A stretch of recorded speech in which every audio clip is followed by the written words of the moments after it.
بالنسبة للعلماء هم الذين يزيلون اللبس الذي يقع فيه الناس، وقد أشار الدكتور عبد المحسن إلى هذه القضية، ولهذا النبي عليه الصلاة والسلام أمر بالرجوع إليهم في كثير من القضايا، بل جعلهم الأمان في الأمة. العالم ما ترك في حاله ولم يساوم في قضية من القضايا فإنه يجري على الحق سواء كان مشرقيا أو مغربيا.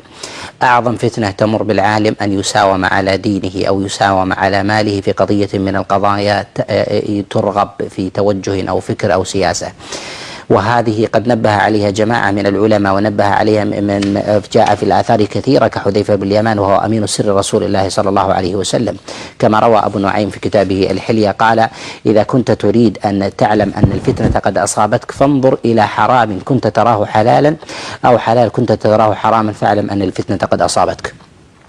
التقلبات التي تشير إليها ونحو ذلك هي أيدي خفية، وهذا نحن وإن كان لنا الظاهر ولكن ندرك في كثير من القضايا أيدي خفية حركت كثيرا من مقاعد العلماء حتى أدارتهم إلى نواحي لم يكونوا يريدونها. يا دكتور، أنا أريد أن أيادي خفية. أنت على الإعلام، أنت على طاولة البيان. أنا على الإعلام. أيادي خفية مثل إيش؟ يعني مش معقول يعني. أيادي خفية الله يحفظك، مساومة العلماء في مناصبهم، مساومة العلماء في أموالهم، في حرياتهم ونحو ذلك. هذا الأمر لا ينبغي أن يغفل عنه في تجديد كثير من القضايا واستدرار كثير من الأحكام الشرعية. جميل. سواء في بلدنا أو في غيره من بلدان العالم الإسلامي. تجد العلماء على لحمة واحدة ثم يتقلبون ثم يصبحون أوزاعا. ولهذا تجد لو أردت من مسائل الدين كثير من القضايا أصبح فيها قولان في زمننا، بينما تجد على بل أكثر من قولا، 10 أقوال. ولهذا تجد على مر 14 قرنا تجد العلماء على قول واحد، ولكن في زمننا هذا لماذا؟ لأن أصبحت المساومة والترهيب. ينبغي أن ندرك هذا الأمر، أن العالم ينبغي أن يبتعد بماله ونفسه عن مواضع الفتن، ومواضع الفتن هي التي تقلب الأمور. العالم ينبغي أن يبتعد بماله ونفسه عن مواضع الفتن، ومواضع الفتن هي التي تقلب الأمور. العالم ينبغي أن يبتعد بماله ونفسه عن مواضع الفتن، ومواضع الفتن هي التي تقلب الأمور. وهذه المواضع التي تحرف العالم عن طريق الحق.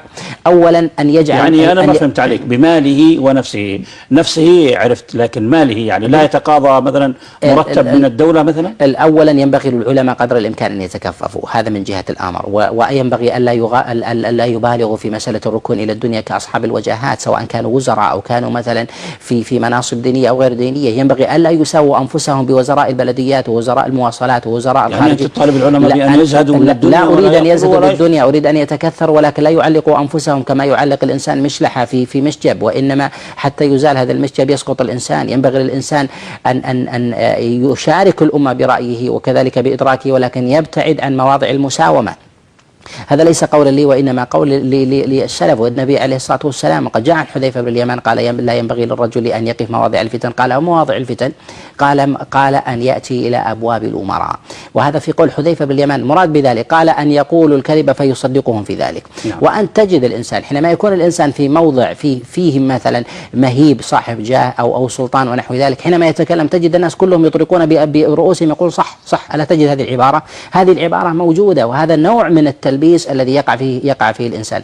أعظم خيانة للأمة أن يظهر الحق، أن يظهر الباطل من شخص يقتدى به، وهو في ذاته قد يكون معذور ونيته حسنة، ولكن يصوب له ذلك الخطأ ولا يصح ولا يبين. ولهذا النبي عليه الصلاة والسلام قد بين كثيرا من مراتب النصح والأمر بالمعروف والنهي عن المنكر، وأعظمها أن يقول الإنسان كلمة الحق عند سلطان جائر.